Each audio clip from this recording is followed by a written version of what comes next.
Present-day skydiving actually began with the life-saving necessity known as parachuting. From the late 1940s and into the 60s, a few hundred adventuresome souls acquired World War II military surplus parachuting equipment, made arrangements with willing pilots, and started jumping.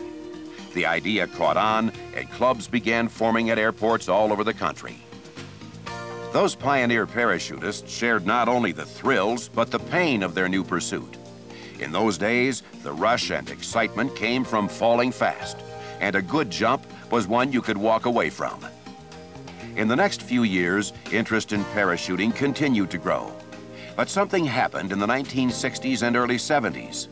Enthusiastic parachutists were doing more than just jumping and falling. They were experimenting with changes in body positions and learning how to move horizontally. After discovering the ability to move and fall relative to each other in space, it wasn't long before parachutists were arranging themselves in a multitude of aerial formations with remarkable ease and dexterity. Soon, these energetic men and women were being called skydivers engaged in sport parachuting, or as it's currently known, skydiving. In the mid-1970s, round canopies were replaced with modern rectangular-shaped canopies. Using the aerodynamics of wing design, these semi-rigid airfoils gave skydivers more maneuverability, allowing them to be more precise in their accuracy. Now, the sport of skydiving is popular the world over. With today's advanced technology, parachutes perform much like gliders, using the principle of lift rather than drag. This design allows increased freedom to maneuver and offers a high level of performance capability that brings with it the chance to develop a new range of skills. Just like pilots, skydivers come in many varieties. They range from the weekend jumper to the professional skydiver.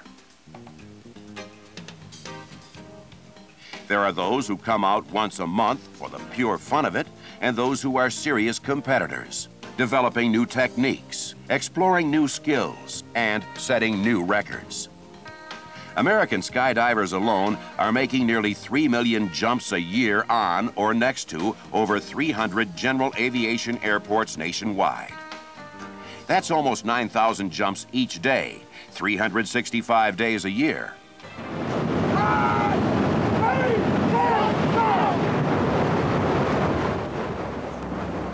When you consider this activity, along with the thousands of other users in our national airspace system, you begin to see the need for education and communication. The regulations and related information regarding skydiving and aircraft operations can be found in the following documents. Federal Aviation Regulation, Part 105, Parachute Jumping. Advisory Circular 105-2, Sport Parachute Jumping. Advisory Circular 90-66, Recommended Standard Traffic Patterns and Practices for Aeronautical Operations at Airports Without Operating Control Towers. The Skydiver's Information Manual, published by the United States Parachute Association. And the FAA's Aeronautical Information Manual, or AIM.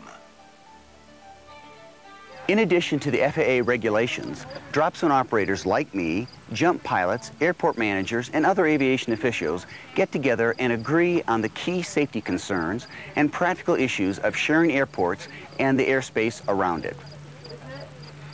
This is the drop zone, a landing area clear of obstacles and marked with a brightly windsock. In addition, on this map, you'll see prohibited landing areas, which include the runway environment extending both ends of the runway and the ramp and taxiway. Each day before jumping begins, we call flight service for a weather report and winds aloft forecast. 18 to 22 knots across the route.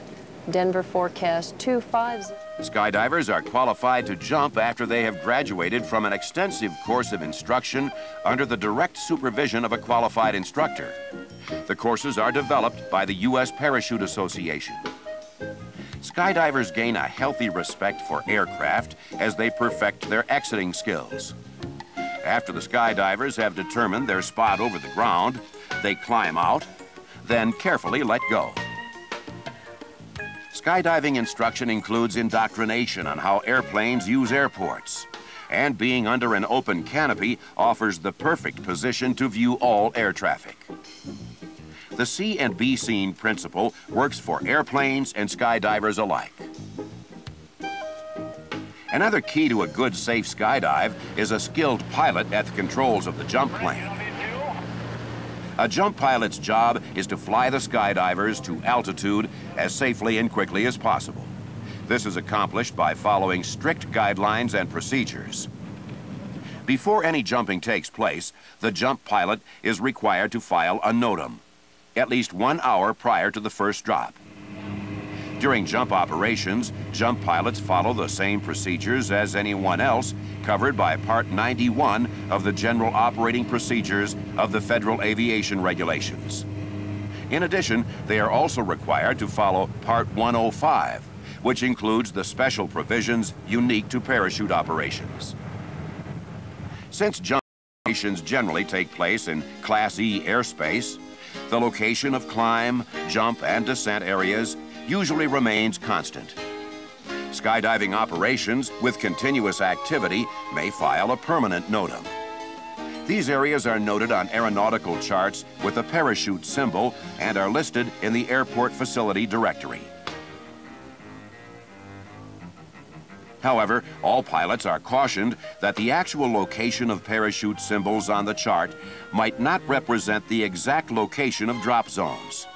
Rather, the symbol may have been placed on the chart in the only spot free of other markings, but is still near the drop zone or airport. Another reason to make sure you look for these parachute symbols is because the FSS normally will not identify permanent NOTAMs during a pre-flight pilot briefing unless that information is specifically requested. Unless you're flying into or out of an airport where skydiving is taking place, it's best to avoid overflying the airport by at least 2 miles while maintaining a listening watch on Unicom. That was Mile High 2, we're 1 minute prior to jumpers over Long Mountain. Many drop zones operate in accordance with a letter of agreement in addition to the regulations. The airspace approved for parachute operations is normally specified in the letter of agreement with the local air traffic control facility. I land where the airport says that I can land because I want to show respect to the other pilots that are here flying, and maybe they don't know that the skydivers are out and away. They can't be expected to see everything at the same time, so I need to show them respect, and I hope they respect me in the same way. Well, are we ready? We're ready to go. Okay, follow me. Skydivers in this aircraft wear seat belts that are fastened to the floor. It's not practical to have seats in this airplane that just takes up space and impairs the ability of the skydivers to move about the cabin with their sport parachute rigs on. We use a load chart to load the aircraft so the weight and balance limitations aren't exceeded. Are we ready? Yep, we're ready.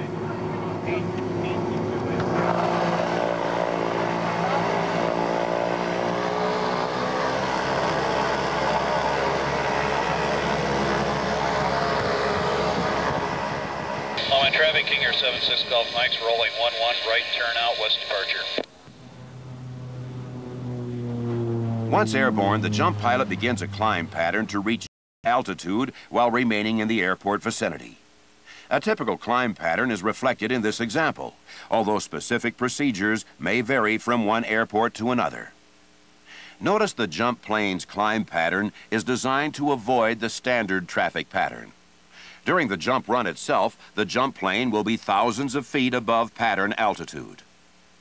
The location of these climb-out and descent areas are determined by several factors, including winds aloft, proximity to airways, population density, and air traffic control. The skydivers, before they jump out of the airplane, they get permission from the controlling agency here to jump. There's no other aircraft in the area when they do that, any jets flying by. And the pilots in this area are warned before they jump out. Their canopies open way before they get into the traffic pattern altitude. So safety-wise, I mean, we haven't had any problems out here. To further ensure the safety of everyone concerned, all parties must understand the required and expected procedures when sharing airports and the surrounding airspace. Hi, Erica. What's happening? Oh, hi, Jeff. While I'm getting ready for another student, we'll probably just be practicing touch and goes. Well, great. We're going to be taking off to the east, climbing, and dropping skydivers right overhead and descending to the west. We'll be well clear of each other. Okay, sounds good. Have a good flight. All right, thanks. When the jump plane reaches the designated drop altitude, the pilot begins lining up to fly a jump run. This typically takes place over the designated landing area and usually into the wind. Upon departure of the airport, we contact approach control. They give us radar advisories and advise us of any traffic or hazards in the area. We notify approach control 1 minute prior to dropping skydivers. Mile High 2, we're 1 minute prior to jumpers over long line. I really enjoy flying skydivers. It gets a little interesting flying the aircraft slow on jump run as they're shifting around the airplane and the weight and balance is changing as they're going out the door. It also creates a lot of turbulence that takes a fair amount of vigilance to keep in check. We give the skydivers a green light approximately 0.8 of a mile before the drop zone and turn the red light on if they're 0.8 of a mile past the drop zone to make sure that they can get back to the airport.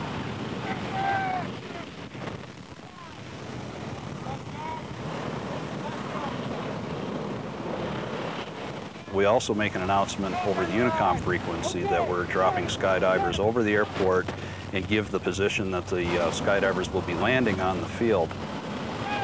Attention Longmont traffic, skydiving in progress over the Longmont Airport. Skydivers will be landing north of the runway, west of the hangars at Longmont. Approach Mile High 2, jumpers away. We announce jumpers away and start our descent. Approach control will follow us down basically to pattern altitude where they'll give us a frequency change back to Unicom.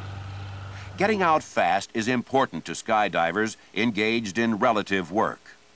Relative work is a term used to describe how skydivers build various formations in free fall. There are only 60 to 70 seconds of free fall available for jumpers to link up and accomplish their maneuvering. After one more visual check to make sure all the jumpers are safely away, the pilot makes a quick descent, continually scanning for other air traffic. This descent may look like some sort of aerobatics maneuver, but it's not. It is the standard descent procedure for jump pilots and well within the limitations of the aircraft. Meanwhile, jumpers have been falling at a speed of 120 miles per hour or more. Typically, it takes about 1 minute to descend from 10,000 feet to opening altitudes of 4,000 to 2,000 feet AGL.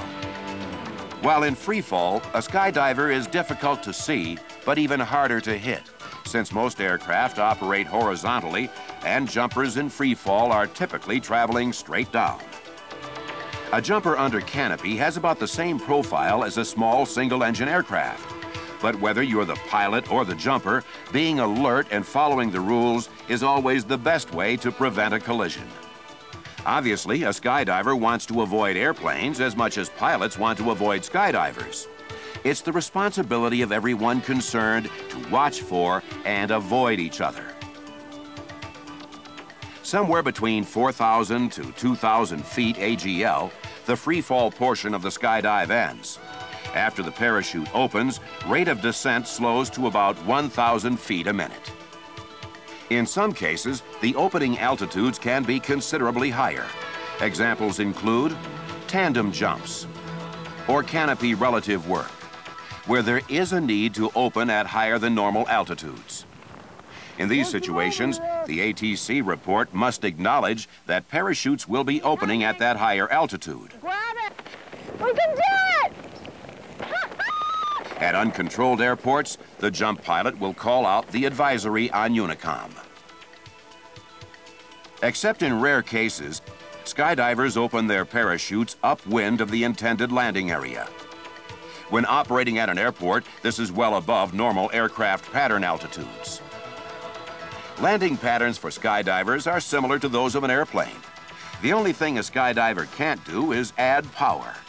Skydivers, like airplanes, land into the wind to minimize speed and maximize flare. But because their ability to fly upwind or into the wind is limited, skydivers usually don't go very far downwind from their intended landing area. Once the skydivers have exited, the jump pilot's next concern is to make a rapid, spiraling descent away from the airport. Vigilance for other traffic is very important during this maneuver. Following the descent, the pilot sets up for a safe 45-degree entry into the standard traffic pattern for landing. Longmont traffic, King Air 76 Golf, Mike's turning final. The final item on the jump pilot's checklist is to verify that all skydivers are down, then make one more radio notification to ATC. This time to advise when all jumpers have landed. The sky is big.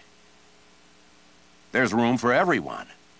But especially in congested areas, it's imperative that pilots and skydivers keep an open line of communication.